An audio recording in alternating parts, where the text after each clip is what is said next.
La phrase qui heurte un peu, ou la notion, c'est des milliers. Hein. Alors des milliers, voilà, pour tout le monde, pour chacun, c'est très important. Et puis, qu'est-ce que ça veut dire des milliers? C'est plusieurs milliers, des centaines de milliers, on en est où? Donc, je pense que effectivement, cette interrogation-là, elle est venue à peu près à tout le monde. On est sur une demande d'information. Le principe, si vous voulez, c'est d'obtenir les informations. Et de manière générale, quand la commission demande au ministère les informations, elle les obtient. Elle obtient ce que l'administration a comme document. Donc nous faisons la demande, nous aurons les éléments dont parle Éric Lombard. Alors, est-ce que c'était des éléments oraux? Est-ce que ça avait une forme plus écrite? Est-ce qu'il y a des éléments qui permettent un peu de comprendre les phénomènes en cours? C'est ça qu'on demande à l'administration. Donc, on est dans un système tout à fait classique de demande d'informations. Ces informations, on les aura. Hein.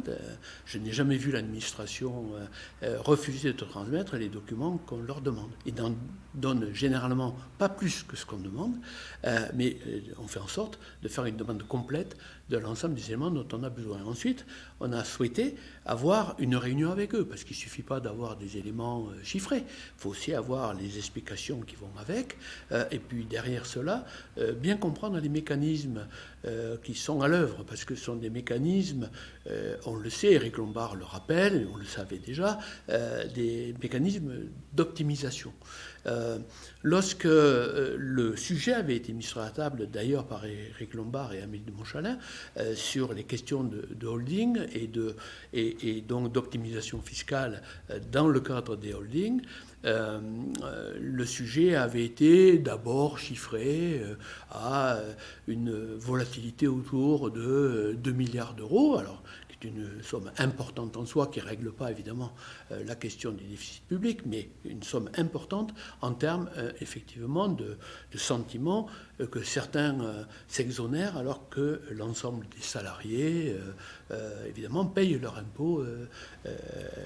Donc voilà, il faut avoir une clarification sur ces sujets, voir de quoi on parle, qui ça touche exactement. C'est pas un sujet d'ailleurs qui touche, ça a été reprécisé, mais ça avait déjà été dit par Éric Lombard et Amélie de Montchalin, c'est pas un sujet qui touche forcément uniquement les ultra-riches. Ça peut être à des niveaux beaucoup plus classiques d'un système d'optimisation qu'on retrouve dans des professions libérales, par exemple, on le sait.